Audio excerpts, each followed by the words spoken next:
capital asset converted into stock and trade and sold, you see. In the year in which it is sold, there will be a cash flow, so the tax can be paid without any difficulty. They have made an amendment in such a manner. But in 2868 it is a little more mischievous. They say it will be chargeable under the head profits and gains of business or profession. That is all.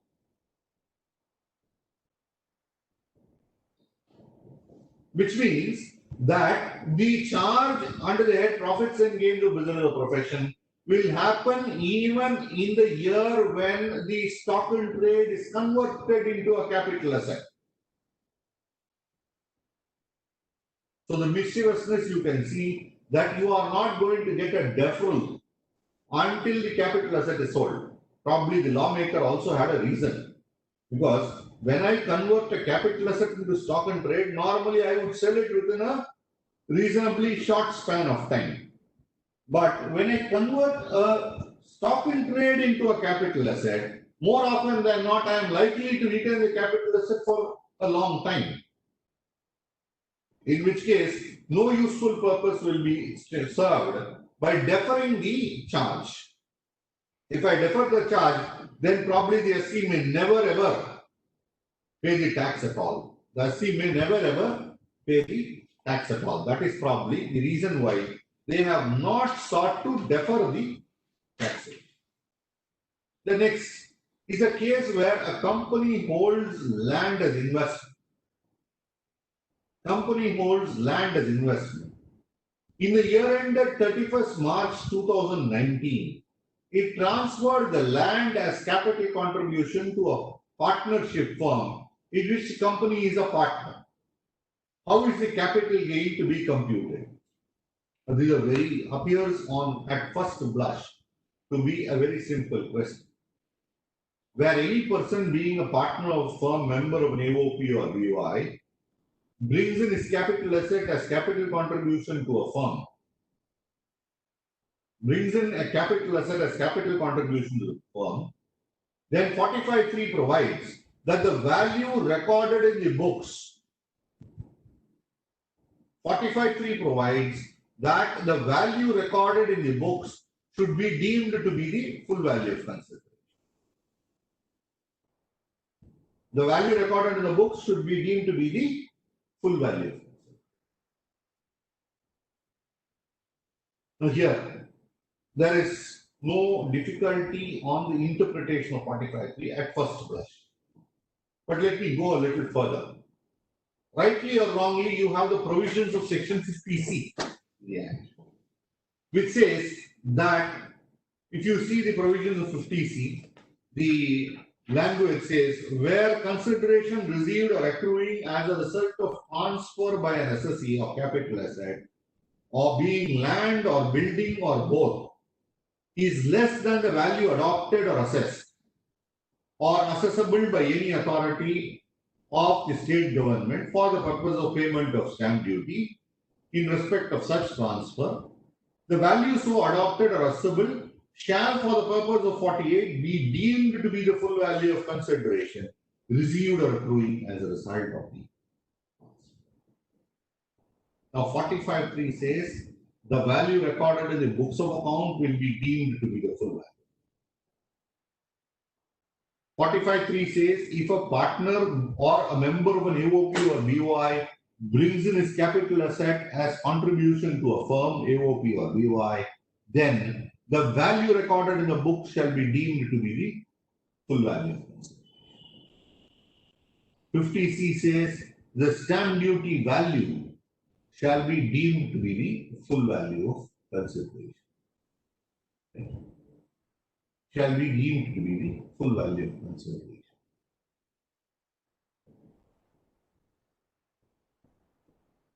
Right? Now, which should prevail? The same question can arise in the context of 45(4) also. But which should prevail? Is it 45(3) or is it 50C? Because a particular value is recorded in the books, should that be taken as a full value of consideration? Or should the full value of consideration be taken as what is the stamp duty valuation.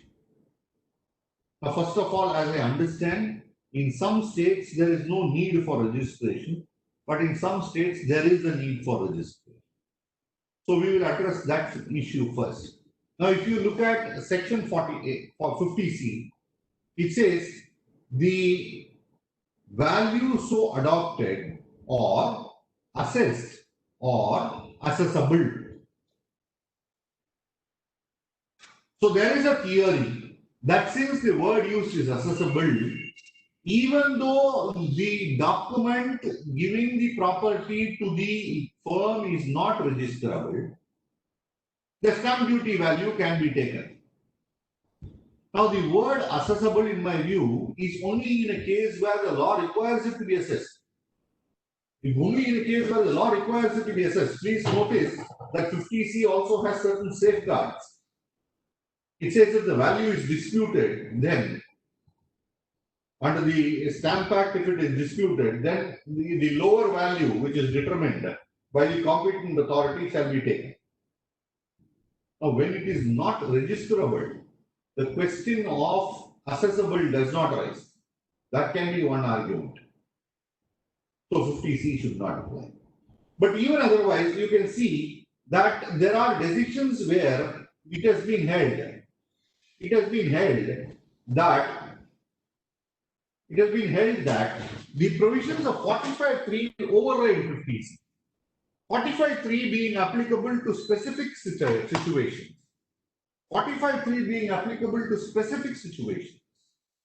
Only when an asset is brought in as capital contribution by the partner or member of the AOP or BOI, and 50C applicable to all transactions in immovable.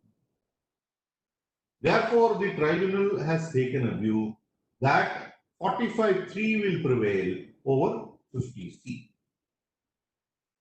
This is reported in 2020 8 Tax Management India 561, the Mumbai Tribunal. 2020 8 TMI 561, Mumbai. But then, at this stage, I must also bring to your notice a very, very important decision of the third member of the tribunal. This is not only in the context of 50C, this is not at all in the context of 50C, but in the context of 45(3). But in the context of 45(3). Now here we have a very peculiar situation in the facts of this case. It is reported in 124 ITD 197. I repeat, 124 ITD 197, a third member decision. A third member decision in Dharamshi Bhai D. Shah, where the issue was a situation where the partner brought in a capital asset to the firm as his capital contribution. He brought in the asset as his capital contribution to the firm, and there was a value recorded in the books.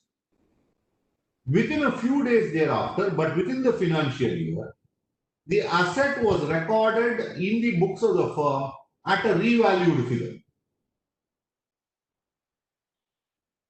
At a revalued figure. Now, the question before the third member of the tribunal was, should the value that was recorded first be taken, or the value that is recorded after revaluation be taken? I repeat, the facts were that a partner brought in his capital asset as capital contribution to the firm. A particular value was recorded in the book, say 100 rupees. And within a few days thereafter, the asset was revalued and recorded in the books of the firm at, say, 1,000 rupees.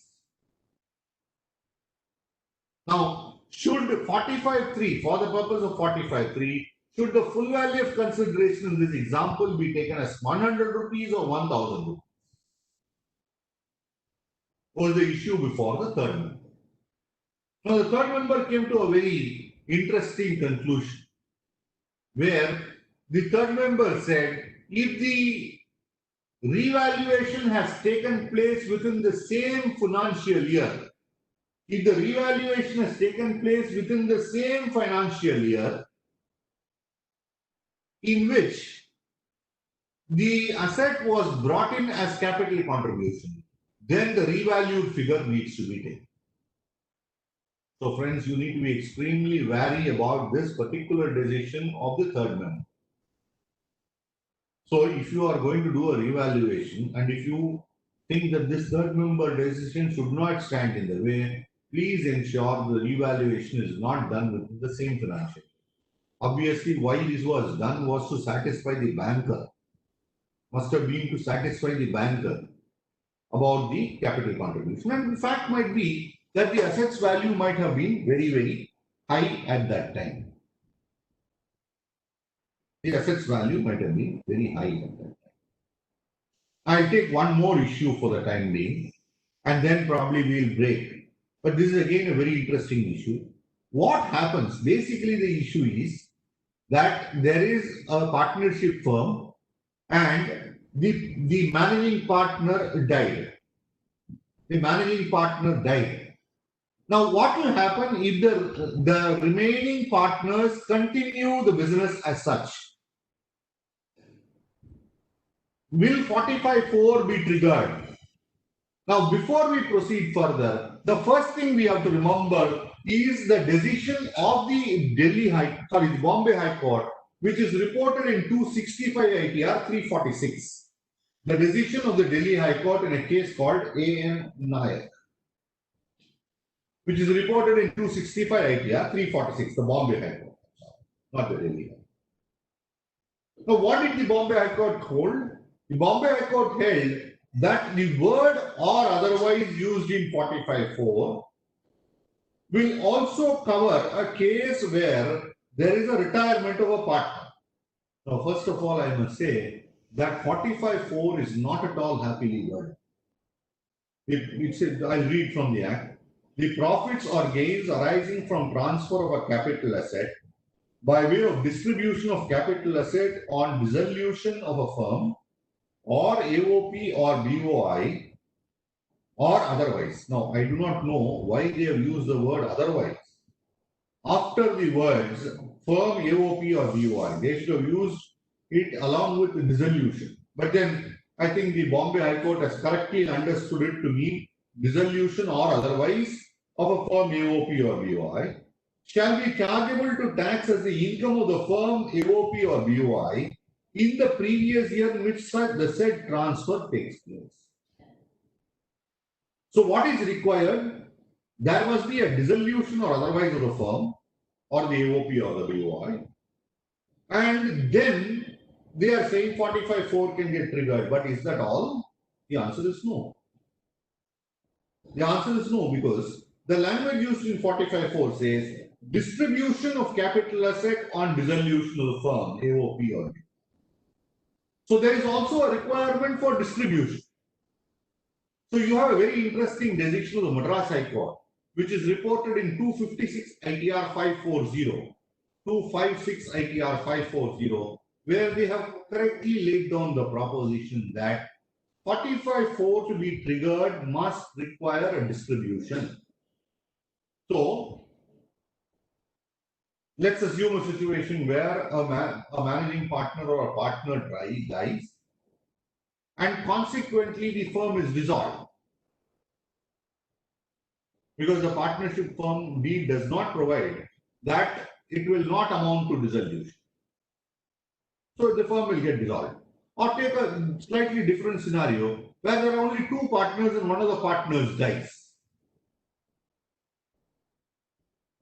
One of the partners dies. Obviously, the firm will get dissolved.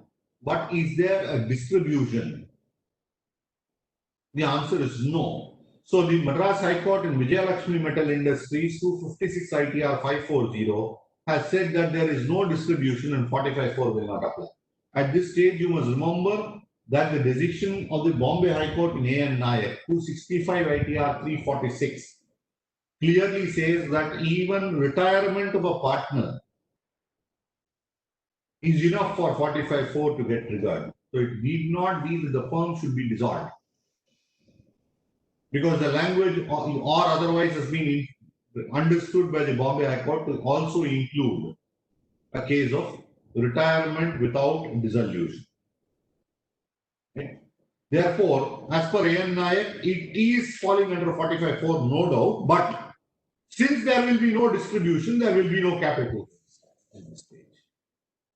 Okay. The issue proceeds further. It says the two remaining partners want to convert the firm into an LLP and continue the business. Now, this is again a very tricky situation that we are in. If you see the provisions of 13B to be more precise, clause 13B of section 47 to be more precise, you will find that clause 13B of section 47 talks of a conversion of a company into an LLP and provides that in certain cases where a company is converted into an LLP subject to the conditions that are stipulated in 47(13), it will not amount to a transfer.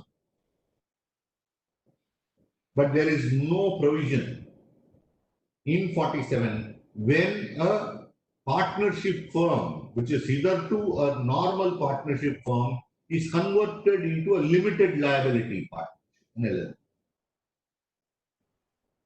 So one may quickly jump to the conclusion that in each every case where a partnership firm is converted into a LLP, a regular partnership firm with unlimited liability is converted into an LLP, then the provisions of 45 will get triggered and capital gains may arise.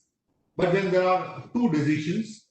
One of which is the lead decision, the Bombay High Court, which is reported in 263 ITR 345, 263 ITR 345, and the Madras High Court, which is reported in 416 ITR 123, 416 ITR 123. Both of these decisions have said that when there is a conversion of a company under Part 9 of the Companies Act, Part 9 of the Companies Act, which is sections 366 to 374 of the erstwhile Companies Act, and which is now there in the present Companies Act 2013 also. Part 9 of the Companies Act, then there will be no transfer and consequently no capital gains, because what is happening is only a vesting. What is happening is only a vesting and not a transfer. Because under Part 9 of the Companies Act, a partnership firm can get itself registered as a company. And the courts have held, that is the Bombay and the Madras High Court have held, that that does not amount to a transfer at all. There is no need for an exclusion under 47, because that is not at all a transfer as understood under 247. It is only a vesting. Now one can draw inspiration from there and say that when a partnership firm is converted into an LLP, it is only the registration as a limited liability partnership. It is only a registration as a limited liability partnership, and therefore the provision should not apply. Of course, if they want to, now the question further goes on to say, what will happen? What will happen if they want to sell off the undertaking as a whole? Then logically 50B, the provisions relating to slump sale will arise. The provisions relating to slump sale will arise. And another question which is very, very interesting is, what will be the cost? Supposing 45(4) is triggered. There is a capital gains tax in terms of 45(4). And in the hands of the firm, if there is a distribution or dissolution or otherwise, in the hands of the firm, the fair market value is taken as the full value of consideration. What should be taken as the cost to the partner when the partner wants to sell? Now, in the context of, say, provisions like 56(2)(10), where they have said that a certain amount, if you get it as an, if you are going to get charged for a particular amount because you received it without consideration of less than adequate consideration, then the value that is recorded or the value that is taken for the purpose of 56(2)(10) will automatically become your cost under 49. Corresponding provisions can be looked at in various scenarios that are provided for. But unfortunately, for 45(4) like situation, there is no provision in section 49 to say what will be taken as the cost to the partner. But there is a decision of the Mumbai Tribunal which logically says that the value that has been taken for the purpose of determining the capital gain under 45(4) in the hands of the partnership firm, that is the fair market value as on the date of distribution, which has now been taken as the full value of consideration for the partnership firm, will automatically become the cost. To the partner. This is reported in 44 DTR 34, the Mumbai Tribunal. Of course, friends, as I said, I will circulate all of these decisions and circulars to the organizers, who in turn will probably circulate it among all of you. Now, before I break, maybe I will take one question that I have. An SSE landowner paid tax on capital gain for assessment year 11 to previous year, in which the building was completed. By the building, fixing the market value as a consideration. And he sold one flat in the next year at a profit, considering it as, the question stops here, as short term. Second flat was sold at a loss, treating it as short term loss. Is the treatment okay? I'm sorry, I don't get the question properly, but then my understanding, I'll tell you how it has to be done. My understanding how it has to be done.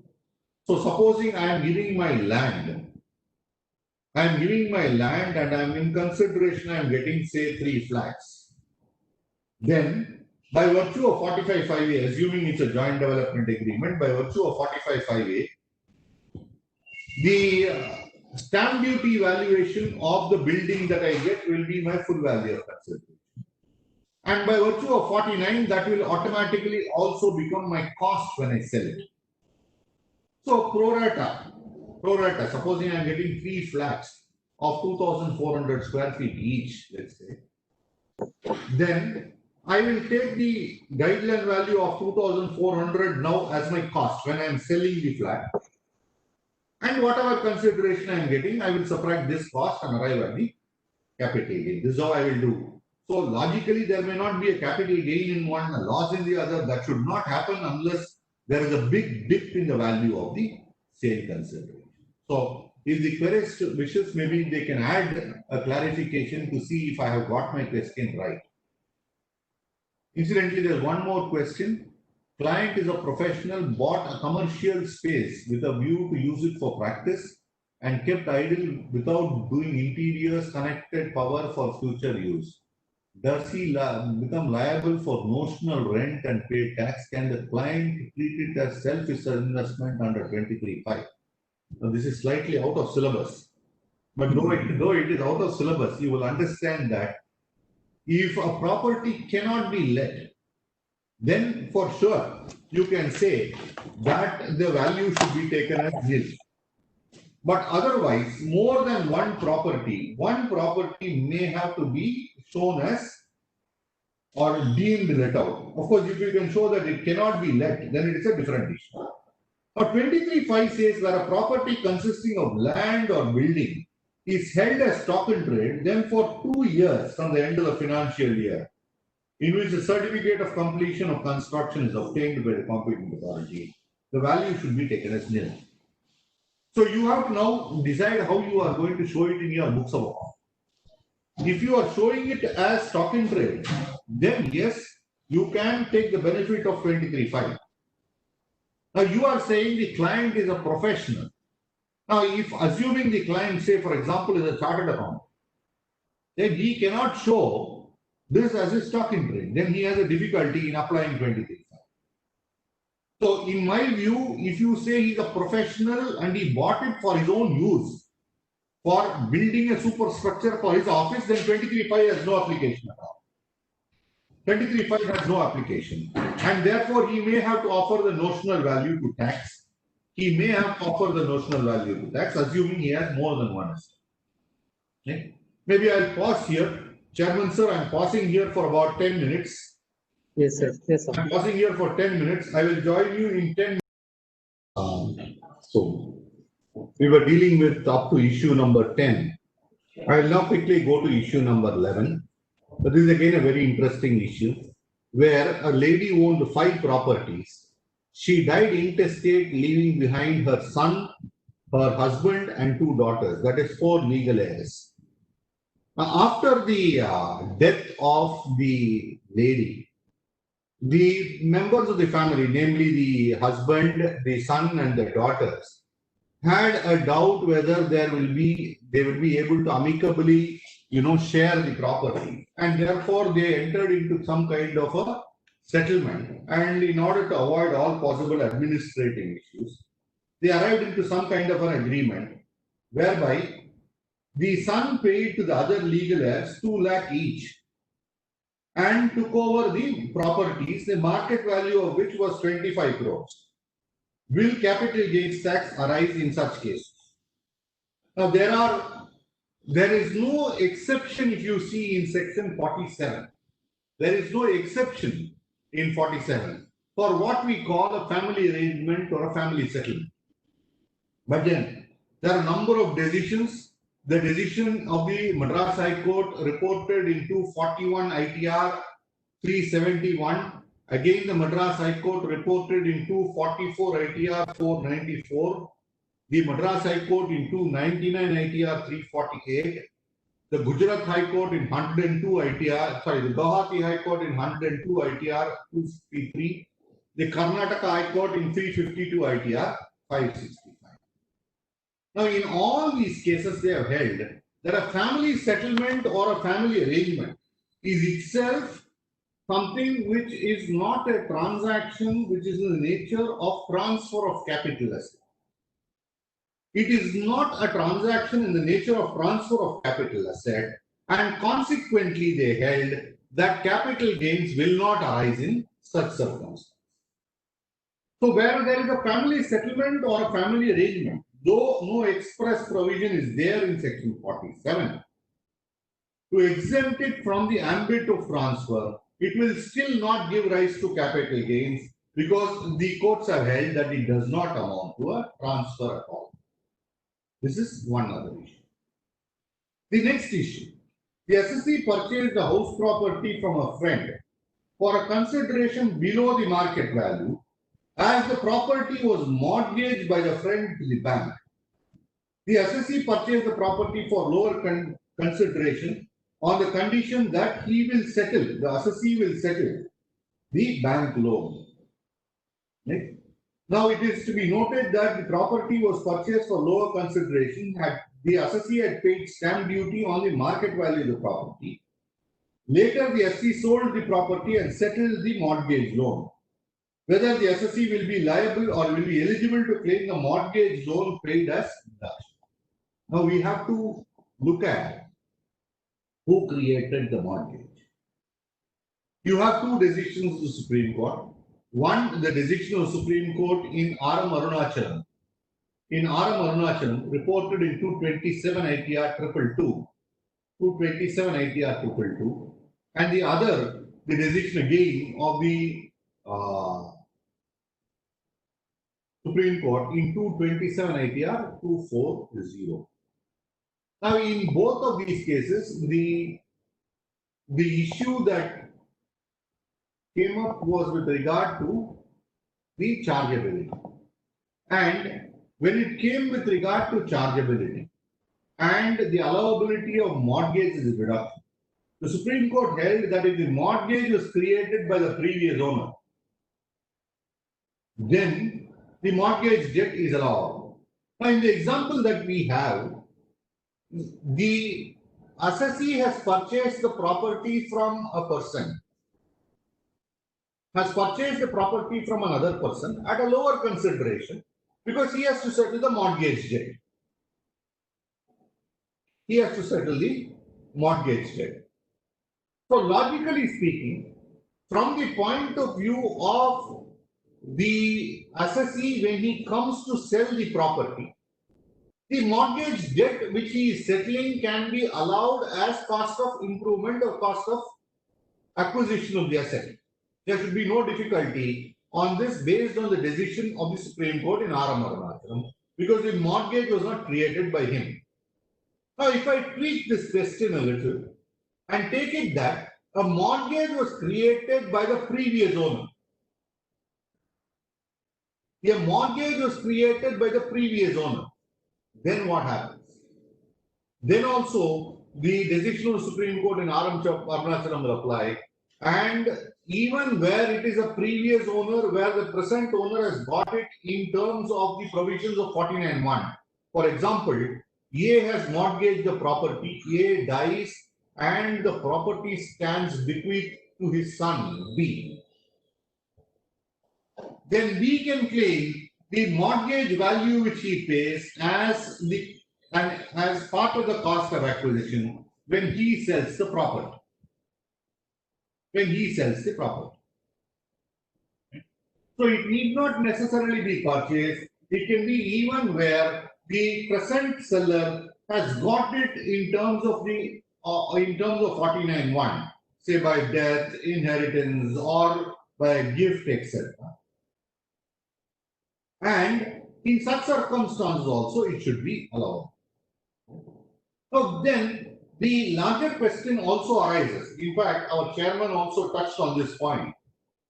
Now, the question says that the assessee purchased the house property from a friend for a consideration lower than the market value. So while determining the market value, one has to take into account the fact that there is a mortgage. And that mortgage value can definitely be subtracted from the regular market value, which will be, say, for example, the 50C value. But will the department say, no, the value accessible is the 50C value? The value accessible is the 50C value in the hands of the seller. Or can he say, no, the mortgage should be reduced? Unfortunately, he may not be able to say so because you have a decision of the Supreme Court in VSMR Jagadish Chandran reported in 227 ITR 240, 227 ITR 240, where the Supreme Court held that if it is a self-created mortgage, then this benefit is not available. So, in the hands of the seller, that is what is referred to in the query as a friend, he cannot get the benefit of reducing the mortgage value. So, he will be liable for tax on the 50C value. Now, in the hands of the assessee also, it is possible that the department may say that 56(2)(10) is applicable on the difference between the market value, that is the stamp duty value, and the actual price paid. That is the risk that is being taken in this case, because you will understand that this is double geopardy. In the hands of the seller, stamp duty value is taken as full value. In the hands of the buyer, the difference between the fair market value and the price at which he actually acquires it is taken as income from other sources. So it is possible that department may take such a stand. But in my view, 56(2)(10), the assessee who purchased the property may be on a better footing because he can say that the guideline value has to be reduced by the mortgage value, and only then 56(2)(10) should be applied. But again, that could be an extremely litigious area. It is not free from doubt. It will definitely lead to large-scale litigation.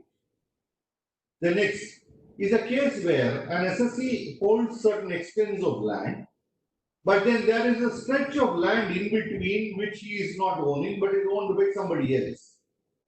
So his property, let's say, is divided by that stretch. Therefore, he has a difficulty. So what he does is he gives away one part of his property to the person who is owning that stretch and exchanges it for that stretch of land. What will be the capital gains implications in such case? Now, this is a clear case of exchange. If you will see the definition of transfer, it says sale, exchange, or relinquishment. So exchange is also a transfer. So capital gains will arise in the hands of both the person who is holding the small stretch of land in between, who is giving away that in exchange for some other land belonging to, in the example that we have given, the name Fazil. So both of them will now become liable for capital gains tax, and we have to determine the capital gains tax, and the 50C implications will also. The next issue is where the assessee sold a commercial building in which he was running a business in the year 1819 and then moved to a rented premises. He did not have any other building in the block. He entered into an agreement of sale on 26/11/2017 for a sale consideration of 1.6 crore. He received some part of the consideration by check and some part of the consideration in cash in December 2017. The sale deed is registered in June 2018. The sale deed is registered in June 2018. Please note, consideration is received in December 2017. Sale deed is registered in June 2018 because there was some difficulty in finishing the sale immediately. Now, the guideline value has gone up in between. What is the guideline value that should be taken? Now, you will see that 43CA has been inserted in the Act to provide that up to 5% variation. There is a provision in 43CA, subsection 3, to say that if a part of the consideration has been paid by 43CA 4 rather, part of the consideration has been paid by check, even at the time of agreement, then check or any other mode, which is ECS, etc., so long as it is through a banking channel, then the fair market value, that is the guideline value, or the stamp duty value as on the date of agreement, can be substituted as a full value of consideration as against the stamp duty value as on the date of sale, which is what will happen in normal circumstances. So that is one aspect. Now the second aspect is, you will see that the value has increased from 1.6 to 1.69 crore.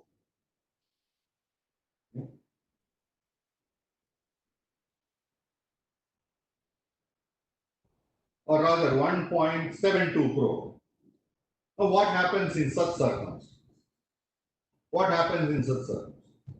Please note that originally the law provided for a 5% variation from the stamp duty value and said up to 5% variation, no problem. There will not be any implication under 43CA. Corresponding provisions are there in 50C also. Now this was amended to make it 10%. Right? The variation can be up to 10%. Now, in the instant example, you will see that the value has gone up from 100% to 105.625%. So it has exceeded 105%. Now, one question that can arise is, if it exceeds that threshold of whatever, 105 or 110, will the excess over 105 be taxable or excess over 110 be chargeable? Or the excess over 100 be chargeable? The answer should be the excess over 100. Or in other words, 5% is not some kind of a basic exemption. The minute it crosses the threshold, you don't get the benefit. That is one problem. But then one more aspect is, what about the effect of that increase to 10%? Is it applicable even retrospectively? Incidentally, you will see that in the context of 50C, this threshold was brought in much later by inserting a third proviso to 50C, much after 50C came into force. The Kolkata bench of the tribunal has held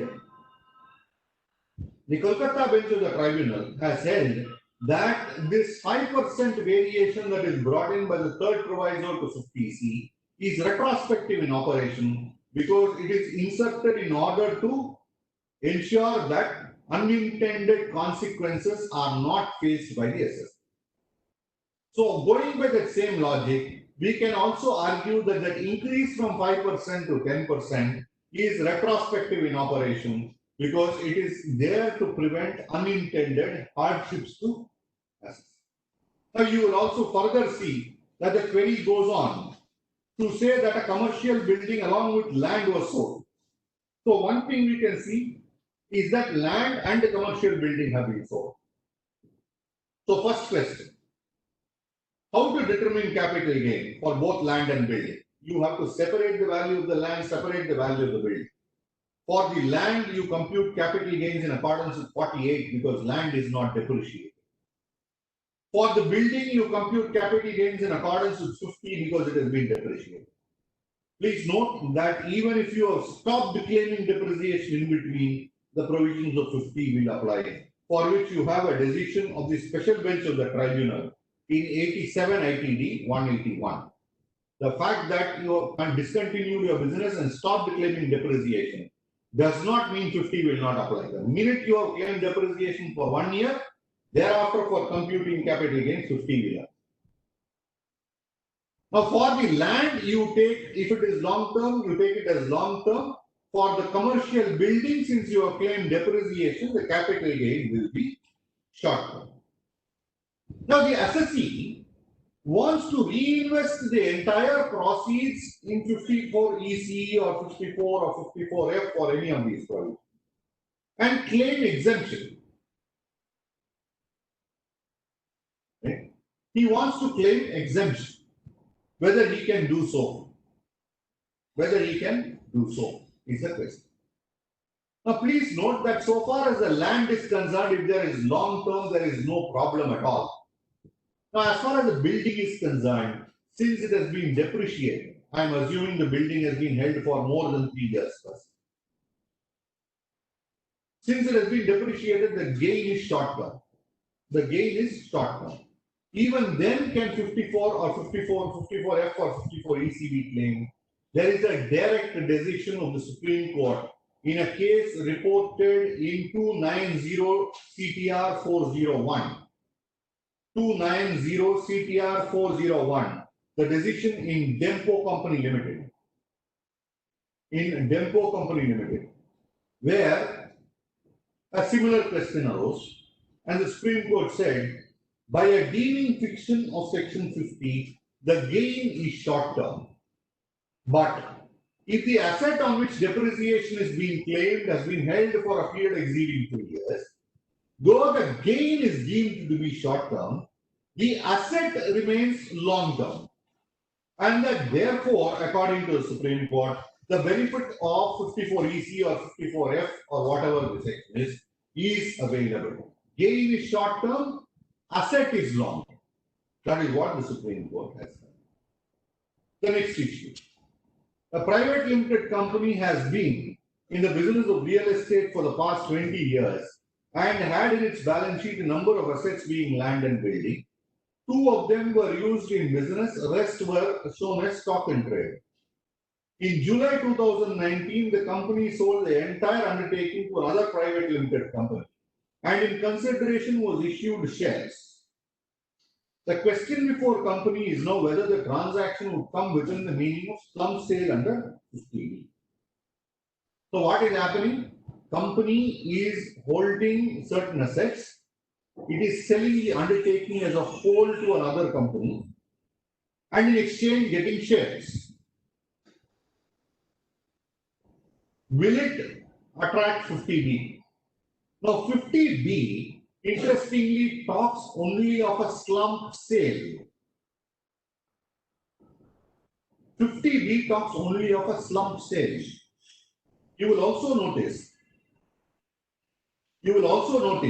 that 50B does not talk about a slump exchange. You will further notice that section 247, the definition of the term transfer, it says sale, exchange, relinquishment. So sale is one kind of a transfer, exchange is another kind of transfer. Now in this case, what has happened? The company which is owning the land has sold the undertaking and has not got any consideration in cash or cash equivalent, but has got shares in that other company. So this is not a sale, this is an exchange. I have given my asset and you have given me your asset. This is a sale exchange. Whether the provisions of 50B will be attracted, you have a number of decisions. Particularly the decision of the Delhi High Court in 251 ITR, CPR 129, where they say only slump sale is covered by 50B, slump exchange is not governed by 50B. This is another aspect that you may. Next, the SSE sold a plot of land on 9/7/2019 for 5 lakhs. It was a distress sale. The stamp duty valuation was 14 lakh. Right? Stamp duty valuation of 14 lakh. Is it required that the SSE must request the assessing officer for a reference to the valuation of it? I specifically raise this because there is a very dangerous decision of the Madras High Court. A dangerous decision of the Madras High Court reported in 326 ITR 245. 326 ITR 245, Ambattur Clothing Company Limited, where the Madras High Court has held that unless there is a request from the SSE, there is no need for the assessing officer to refer it to a valuation officer. He can straight away apply the 50C value. Right? But then there is also another decision of the Madras High Court reported in 369 ITR 486, where they say that an objection is enough.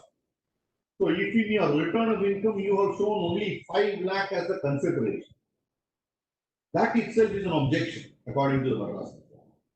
And a reference should be made to the valuation. Next. Assessee sold a property and invested the gains in construction of another property. Deduction under 54 has been claimed by making investment in another property. Building is completed in 2019 after 4 years of entering into agreement of sale. In September 2020, the SSE wants to sell the property. Would it be taxable as long term or short? This is again a very major problem that many SSEs have been facing. What happens is, I enter into an agreement to buy a property. And when I enter into an agreement to buy the property, there is always this question. Supposing construction is not completed within the 2-year or 3-year period, what happens? It is not completed within the 2-year or 3-year period. What happens? Because there is a requirement to reinvest within a stipulated time. Now, there are a number of decisions. I don't want to run through each one of them.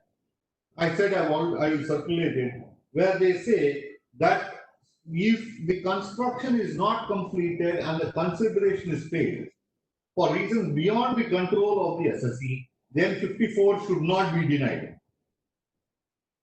So that is one point which we can take shelter under. In fact, I myself had an occasion to argue a very nice case. I will probably deal with the facts of this case because it is a very interesting case. Now, what happened was, I sold a property. The SSE sold a property and wanted to reinvest in another property by way of purchase of land and construction of a superstore. Now, when the assessee went to mark the boundary of the land that he had purchased, the neighbor objected, saying, "You are entering into my property and marking the boundary."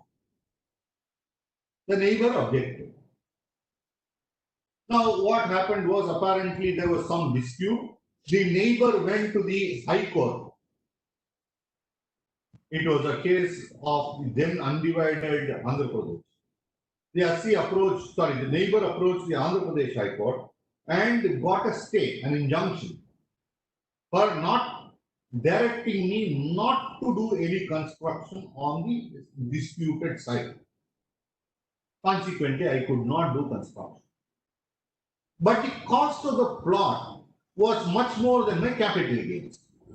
So I claimed 54 or 54F, whatever it means, saying that I am entitled to the benefit, though I have not completed the house or I am not able to construct the house. And this is because of reasons beyond my control. Okay? This is due to reasons beyond my control. This is what was my contention. As the department said, ultimately what you have to do is complete the construction. If you have not completed the construction, even though you are prevented by sufficient cost, the benefit of 54 or 54F cannot be granted. And denied it, matter went to the tribunal. Before the tribunal, our arguments were well accepted and ultimately the benefit was allowed. But then what is most interesting about this case is, I said the neighbor objected. Incidentally, the neighbor who objected was the Income Tax Department, Ministry of Finance, represented by the Chief Commissioner of Income Tax, Hyderabad 1. So the Income Tax Department objected to my construction. The Income Tax Department went to the High Court, took an injunction, and the very same Income Tax Department denies me 54/54. How is this? So you prevent me and you deny me the exemption also. Okay? So this is one other case. I will pause here. There are a couple of questions. A builder completes construction in 3 or 4 years and hands over a few flats as agreed to the owner. Now the assessee will not be required to pay tax until he sells the flats allotted to him at profit. Oh, that cannot be a correct proposition. See, I am giving my land to the builder, and the builder in exchange is giving me a built-up area. So, for that transfer itself, there is a capital gains tax. Of course, by virtue of 45(5)(a), it may be taxable only in the year in which the completion certificate is issued.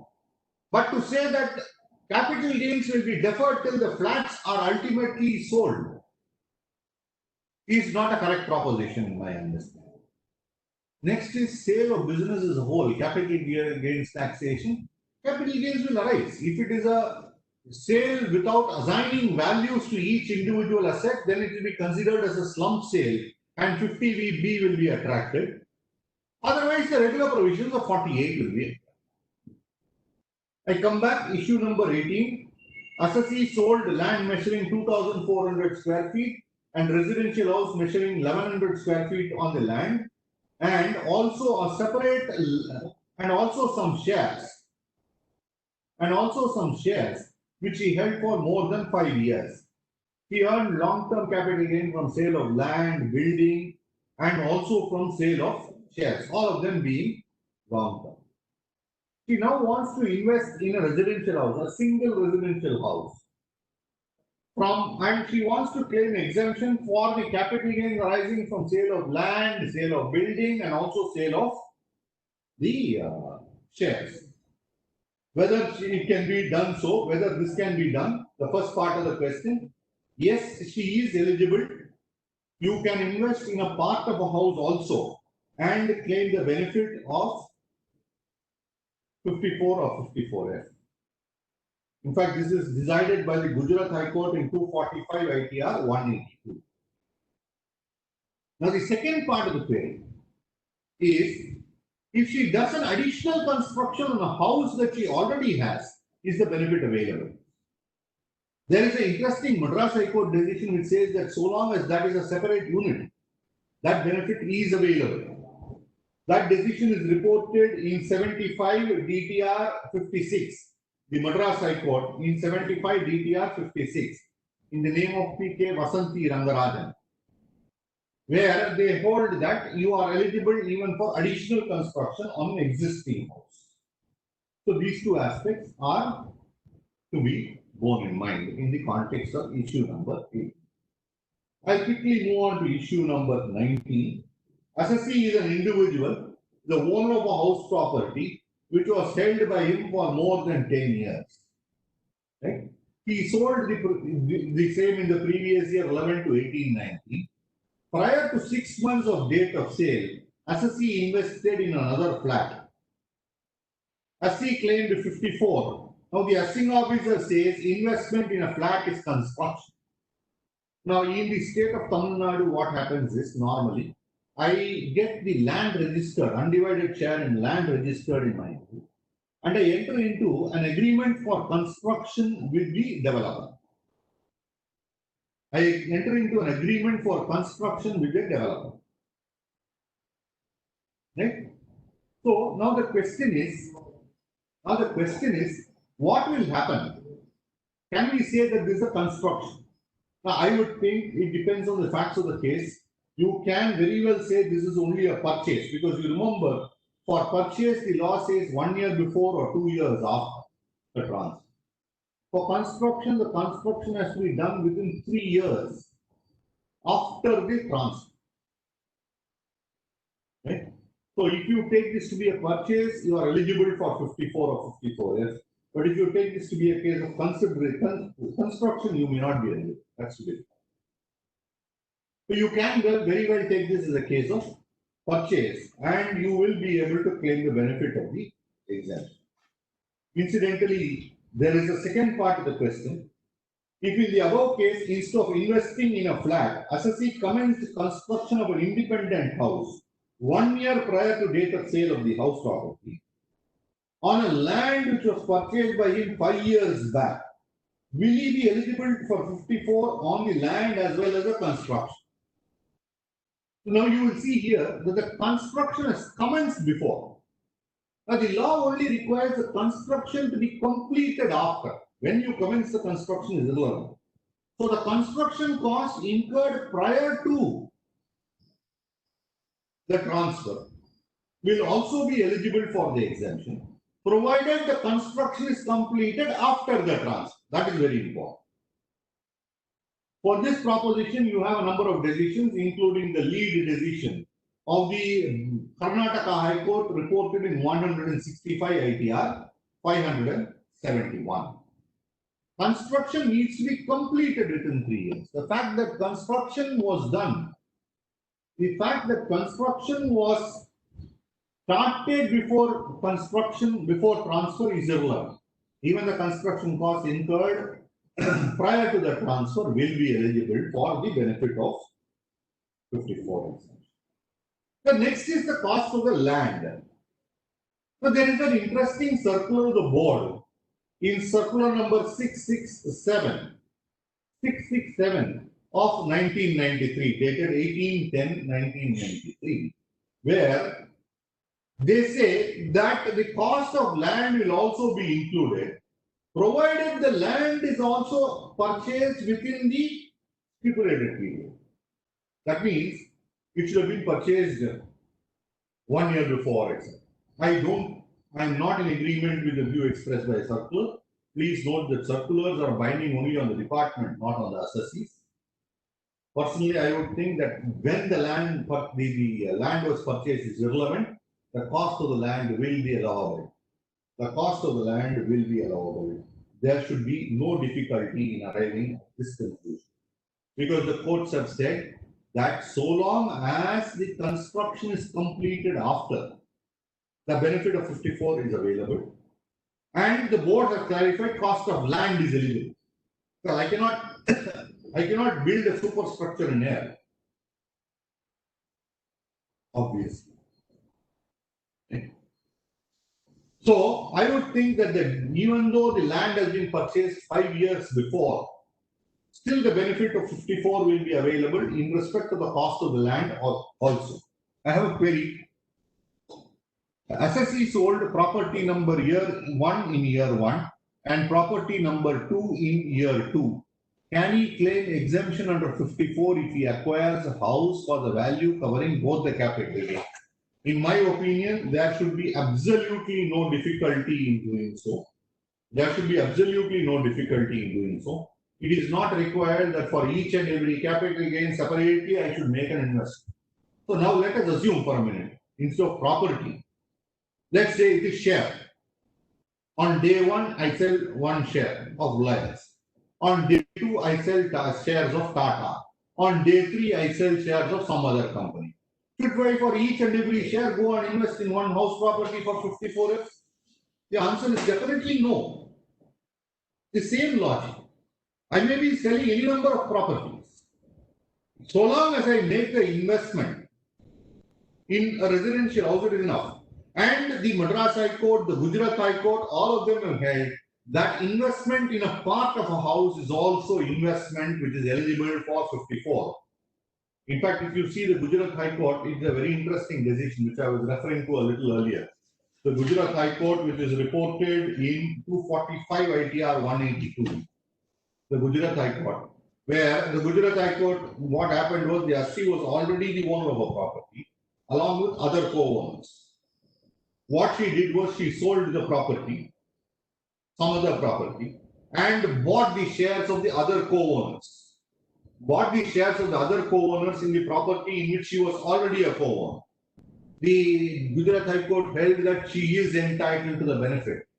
The Gujarat High Court held that she is entitled to the benefit of 54. So going by the same logic, I would think that in the question that has been posed, if you have sold one property in year 1, one property in year 2, you are eligible for investment, you are eligible for 54 by reinvestment in a third property, which is only one property. And you can claim exemption in respect of both of these, subject of course to the other aspects of 54 in relation to the computation of capital gains. The next part of the question is what if it is out of borrowed funds that I make the investment? Now the law does not require me to invest the very same consideration in capital in the new asset. It only requires me to reinvest. That does not mean that the same consideration needs to go. In fact, the lawmaker, if you see, contemplates purchase 1 year before. How can I invest the capital gains when I'm going to purchase before? So that itself is enough indication to show that they are not looking at reinvesting the same funds. You have a number of decisions, but then for the sake of the present meeting, reference to only one of it will suffice. It is the decision of the Kerala High Court, which is reported in 162 CTR 566. It is a jurisdictional high court for most of you. 162 CTR 566, the Kerala. The next issue. A person during his lifetime sold a property and had a capital gain. Before he could reinvest, he died. Now the legal heirs are reinvesting. Can they get the benefit of 54 or 54F, whatever it be, or even 54EC, whatever may be? There are two decisions. One, the Madras High Court, which is reported in 125 ITR 191. The Madras High Court reported in 125 ITR 191. And the Andhra Pradesh High Court reported in 165 ITR 228. 165 ITR 228, where the High Courts have held. The High Courts have held that the benefit of the exemption will be available since the capital gain tax has now to be paid by the legal heirs, though the capital gains is assessable in the hands of the deceased. Since the capital gains tax is to be paid by the legal heirs, so long as they have made an investment, they are eligible for the benefit of 54. Now, as a sequel to this question, the next question, I will probably stop in about 10 minutes, and if anybody has queries, you can probably start, raising the queries now, so that it will become easier for us to address these queries as we proceed.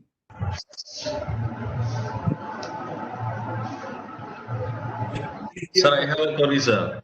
I have a query. Yes, sir. So in case of a joint development, the builder arranges a buyer, Yes. and the possession is not transferred to the landowner. And buyer, when the buyer, he gives more than what the cost of construction normally we consider in the capital gain. So can the assessee claim it as a long-term capital gain? I think I have this issue in my mind, but then since you have raised the query, I will probably address it at this point itself. Right? Now, this is a very interesting question. See, what happens is, I am a landowner. I have entered into a joint development agreement with a developer. And what happens is, normally, the property that is one part of the built up area will belong to the developer. One part of the built up area will belong to the landowner. Likewise, the land UDS will be divided between the developer and the landowner.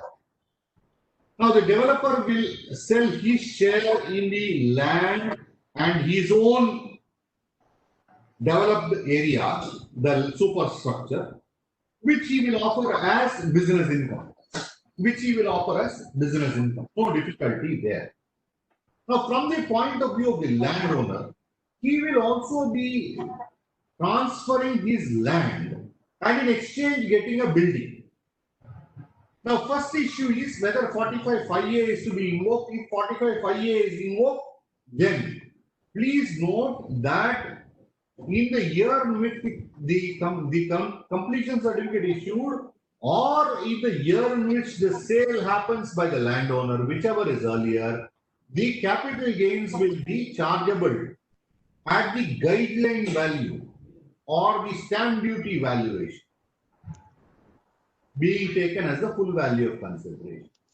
Stamp duty valuation of the building being taken as the full value of consideration of the land transfer.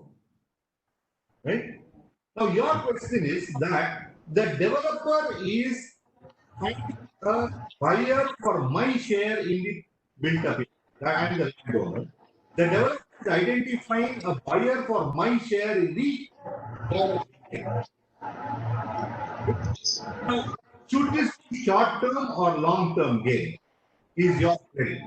Yes. This is a very interesting question, because you have to see at what point in time and what you are transferring. See, for example, I have entered into an agreement with a builder and I have got a right to get a flat.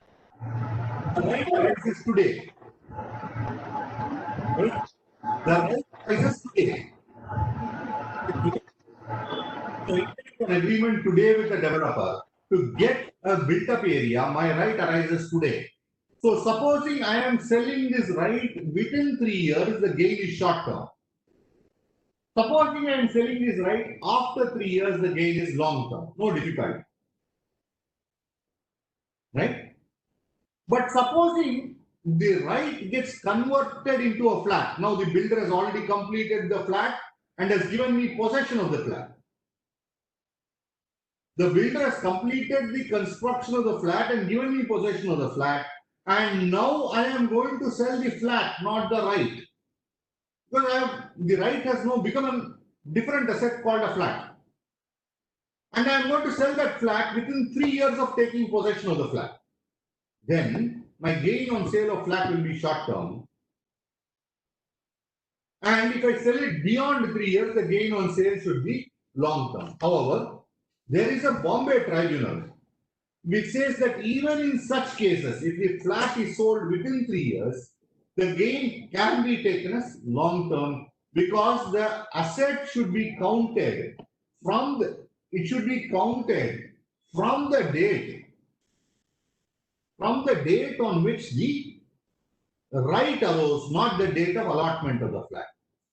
So to conclude, I will say that if you are selling the right beyond 3 years, it is long term. If you are selling the right within 3 years, it is short term. If you are selling it after you get the flat, at first blush or prima facie, it appears that if you are selling the flat within 3 years, it is short term.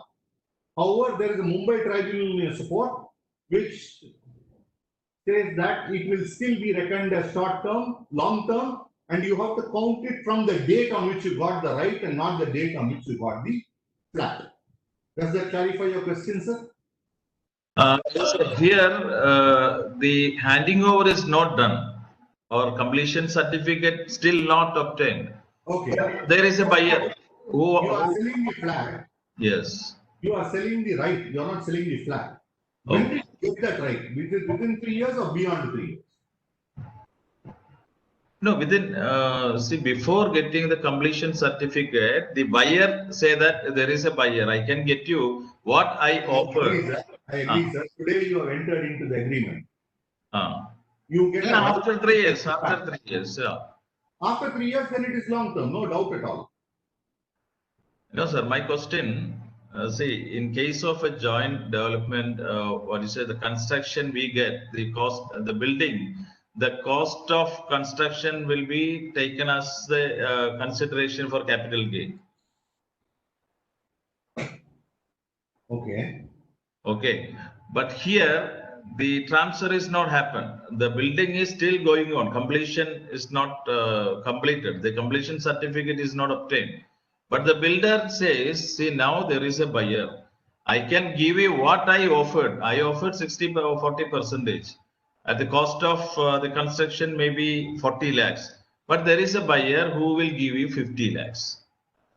So whether can I sell this to the buyer and claim long-term capital? You can of course sell your right to the buyer. You are now going to sell not the flat, but the right to get the flat to the buyer, to the fresh buyer. Yes. And if you have held this right for a period exceeding 3 years, then it is long term. If you have held it for a period less than 3 years, it is short term. Okay.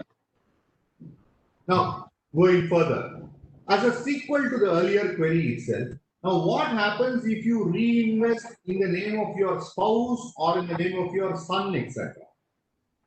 Now, what happens in many cases is I sell the property, but I buy the new asset for the purpose of 54 in the name of my wife or in the name of my children, etc. Now, so far as in the name of wife is concerned, there is very little difficulty. You have a number of decisions. And the lead decision being that of the Madras High Court in 287 ITR 271, where the Madras High Court held that the reinvestment in the name of the spouse will be eligible for 54 because anyway the clubbing provisions are. But then you have a Bombay High Court in 312 ITR 40, where the reinvestment was named in the name of the son and the exemption was denied by the Bombay High Court. So you have to be extremely careful. The reinvestment should be normally in the name of the assessee itself, or at best in the name of a spouse or in the name of any other person where clubbing provisions apply. Then you may get protection from the decision of the Madras High Court. But the Bombay High Court is squarely against the assessee, where the investment was made in the name of the son. I'll proceed. Why I call this a sequel to the earlier issue is because in the earlier issue, you cannot now reinvest in the name of the deceased. In the earlier issue, the assessee, the deceased sold the property, the reinvestment was made by the legal heir. Obviously, the reinvestment can only be in the name of the legal heir. I cannot go and reinvest in the name of a dead man. Right? So in such cases, I think they should not deny because the Madras High Court and the Andhra Pradesh High Court have held that the benefit is available. The next query again is a very interesting query. Please note that 50C seeks to substitute the stamp duty value as the full value of consideration. It seeks to substitute the stamp duty value as the full value of consideration. Right? So, for reinvestment, should I now reinvest the amount that I actually received? See, if you see 54, it says if you invest the whole of the capital gain, then the entire capital gain will be exempt. If you invest a part of the capital gain, then to the extent invested, the exemption will be. If you go to 54F, it says if you invest the whole of the net consideration, the whole of the capital gain will be exempt. Whole of the net consideration, the whole of the capital gain will be exempt. If you invest less than the net consideration, then you must arrive at a pro rata through a formula. The amount invested divided by net consideration into capital gain will be the amount which will be enjoying the exemption. Will be the amount that will be enjoying the exemption. What should I reinvest for 54 and 54F? Now, for the purpose of 54, there is little doubt. There is little doubt that you have to invest the stamp duty value, because when you are computing the capital gain, there is a deeming fiction that the stamp duty value is deemed to be your full value of consideration. Once that is deemed to be your full value of consideration, your capital gain is computed accordingly. So let us assume I sold a property for 1 crore. The stamp duty valuation was 1.2 crore. My cost of acquisition, say, is 35 lakhs. Now, should I invest 1.2 crores minus 35 lakhs to get full exemption, or 1 crore minus 35 lakhs to get full exemption? For the purpose of 54, the answer is 1.2 crores minus 35 lakhs should be invested to get full exemption. Otherwise, you will get only a lesser exemption. But if it is 54F, then my answer will be different. The reason being that 54F requires you to invest the net consideration for getting full exemption. What is net consideration? That is also defined in 54. How is it defined? It is defined as the sum received or accruing as reduced by expenditure incurred wholly and exclusive. There in 54F, they are not talking about substituting the guideline value or the stamp duty value for the purpose of determination of net consideration. So if I go by my same example, 1 crore is my full value of consideration. 1.2 crore, 1 crore is my sale consideration, let us say. 1.2 crore is my capital gain. Sorry, is my stamp duty value, I'm sorry. 1.2 crore is my stamp duty value. 35 lakhs is my cost. If I invest 65 lakhs, then the whole of my capital gain will be exempt. I don't have to invest 85 lakhs for getting the whole of the capital gain exempt. If it is 54F, if it is 54, I have to invest 85 lakhs to get, or whatever is the capital gain arrived at based on that figure, that is 85 lakhs to get the. So if I now invest for 54F, 1 crore, I'm sorry, if I invest 1 crore, I can get the whole of the capital gain exempt because I need to invest the net consideration. Right? So I don't have to invest 1.2 crore for 54F benefit. But when I am coming to 54, I need to subtract 1.2 crore, which is my notional income of 20 lakhs included, for getting full exemption if I want to claim full exemption. That is a big problem. You may look at the decision of the Mumbai Tribunal reported in 56 SOT 1. The next issue. The next issue is assessee has sold a capital asset and invested in construction of residential house. Assessee has not invested the sale consideration in capital gains account scheme, but has filed his return late under 139(4). Can he get the benefit of 54 or 54F if he has reinvested in the new property within the 139(4) date? I have sold a property. I am filing my return under 139(4). Within the 139(4) date, I have reinvested in a new property, but not invested in a capital gains account scheme within the 139(1) date. Can I get the benefit? The answer is yes. There should be no difficulty in getting the benefit. The next sequel to this. What if I invest in the capital gains account scheme within the 139(4) day. Now, if you see 54 or 54F for the purpose of reinvestment or investment in a capital gains account scheme, it only talks of investment within the time allowed in 139. It does not refer to 139(1) or 139(4). So the minute it says 139, it includes 139(4), and therefore, if you have invested in the capital gains account scheme within the 139(4) date, that also should. But then the law has traveled one step further. Assessee never invested in the capital gains account scheme, but completed the construction or purchase within the stipulated time. Can he avail the benefit of the exemption?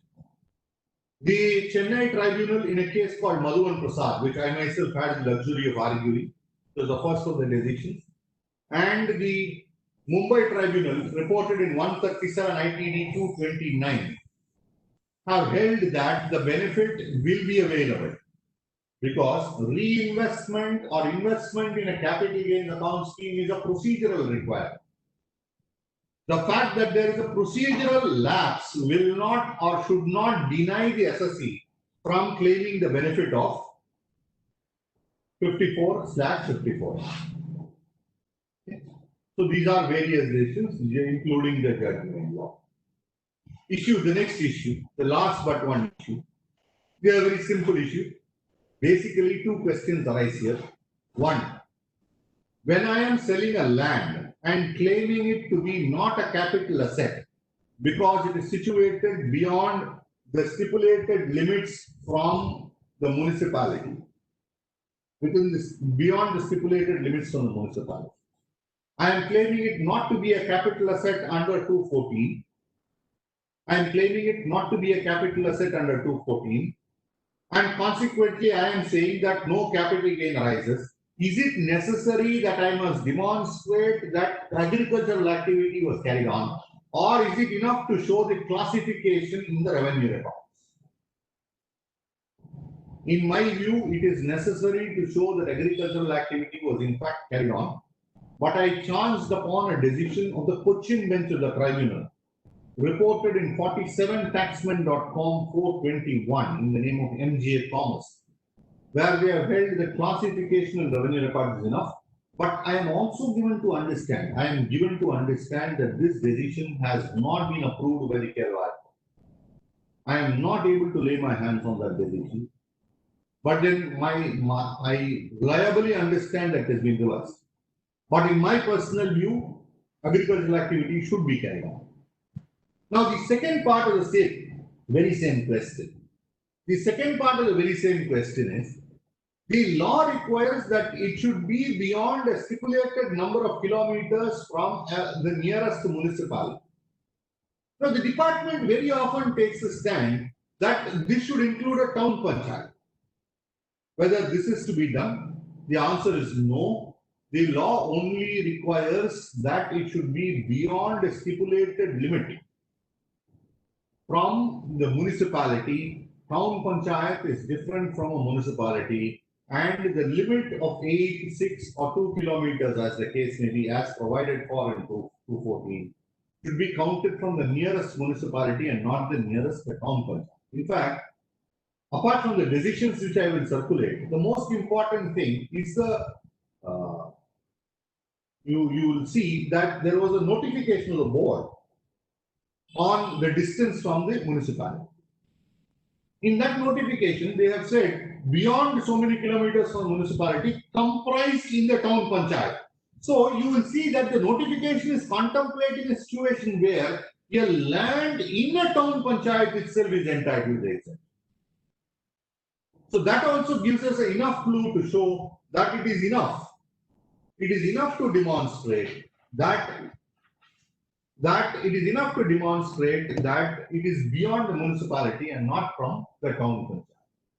The next and the last issue, which I will take apart from the queries that are there, is that a builder is constructing an ultra deluxe residential complex and each unit costs 90 lakhs. They have sold 3 buildings. At the time of sale of the 4th building, the buyer is insisting on deducting tax under 194 IA. Okay?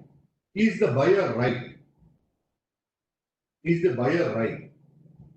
And if this is correct, what will be the consequence to the first three buyers who did not deduct tax? Now, please note that in so far as the buyer from a developer is concerned, 194 IA will apply in respect of the land. 194 IA will apply in respect of the land. In respect of the superstructure which is getting constructed in terms of an agreement for construction, 194 IA will not apply. But if the buyer is buying the land and building by way of a registered sale deed, then 194 IA will apply for both. As far as the first three buyers are concerned, the fact is they have defaulted in the requirement if it has a requirement to deduct tax at source. But please note again, I am saying that very clearly that if there is an agreement for construction and sale of land separately, undivided share of land separately, 194 IA will apply only in respect of the land. And when we say 194 IA will apply only in respect of the land, one has to remember that the 50 lakh limit has to be looked at from the point of view of the value of the land. In this case, you will see that it only says total cost is 90 lakh. So we have to see how much is land, how much is building. If the land value exceeds 50 lakhs, on that 50 lakhs alone, excess that value of land, alone, TDS is applicable under 194 IA. If it is less than 50 lakhs, then no TDS will apply at all. Right? Next, of course, you will recall that for joint development agreements, 194 IC will apply from the developer to the landowner if consideration is paid in cash or otherwise stand by way of built-up area. Right? Now, in the same question, the last part is there are three co-owners and the cost is 1.2 lakh. I am buying a flat from three co-owners. The cost is 1.2 lakh, each of them holding equal shares. Is 194 IA applicable? Now, 194 IA has a limit of 50 lakh. Now, one has to see whether the 50 lakh limit is applicable to the assessee, that is the share of each person, or to the property, that is with reference to the property. Now, if you take with reference to a property, clearly it has exceeded 50 lakh. I am buying from three co-owners a property for 1.2 crores. But if you take the share of each person, they are equal co-owners, so it is only 40 lakhs each. So it is my view that the provisions of 194 IA TDS are applicable to the owners of the property. And since in the example, each co-owner's share is less than 50 lakh, each co-owner's share is less than 50 lakhs. Therefore, in my view, the provisions of 194 IA will not apply. The provisions of 194 IA will not apply, and TDS provisions are not applicable to the factor. I have some queries with me. I will take those queries now. Assessee got 50% right in residential house 5 years back and balanced 50% within 1 year. He sold the same in assessment year. Can he claim 50% long term and balance as short term? Also, can we claim indexation benefit for 50% of the purchase consideration?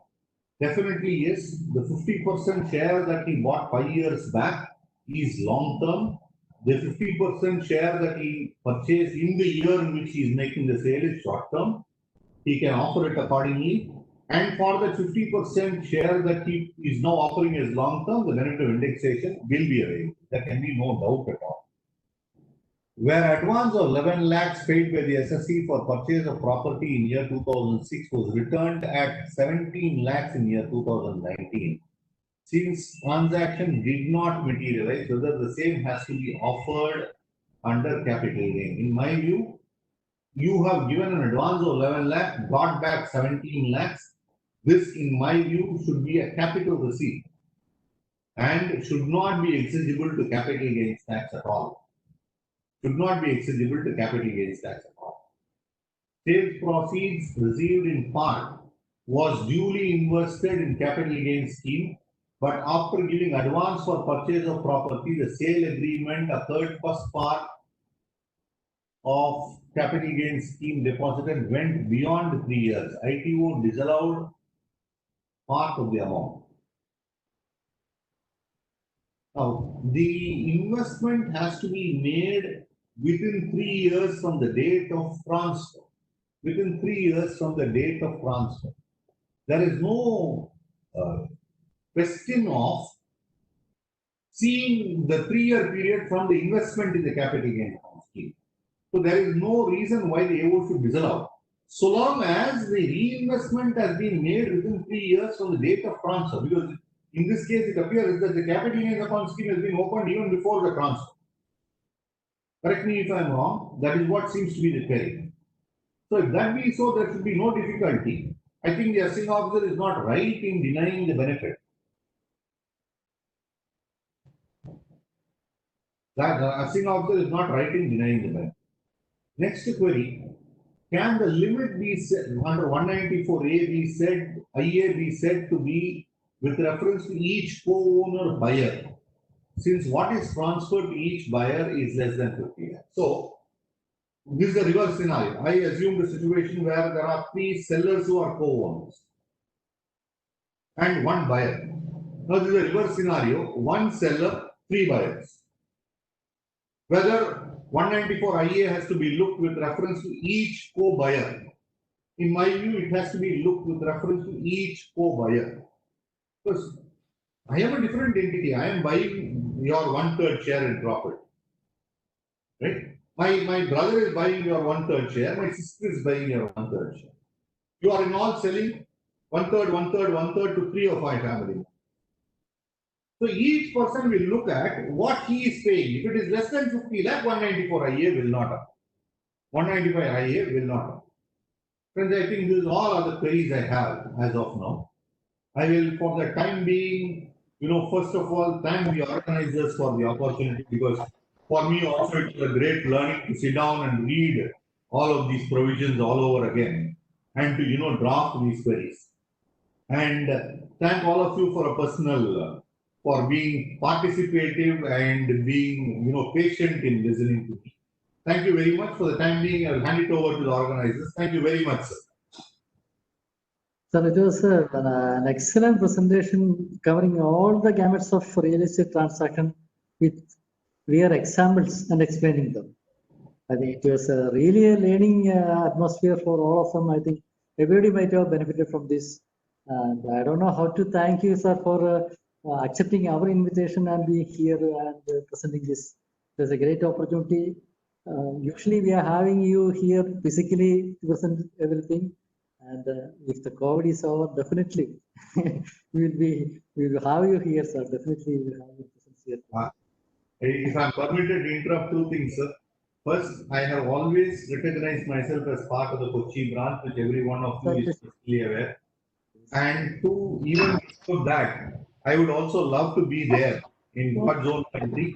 Call me whenever you please, I will try to be there as possible. But I'm sorry, the interruption was, because there is one more part of the query. I think we had the account scheme used in new acquisition which went beyond the 3-year period. That is not justified. That is not justified. As I explained, the investment has to be done within 3 years from the date of transfer.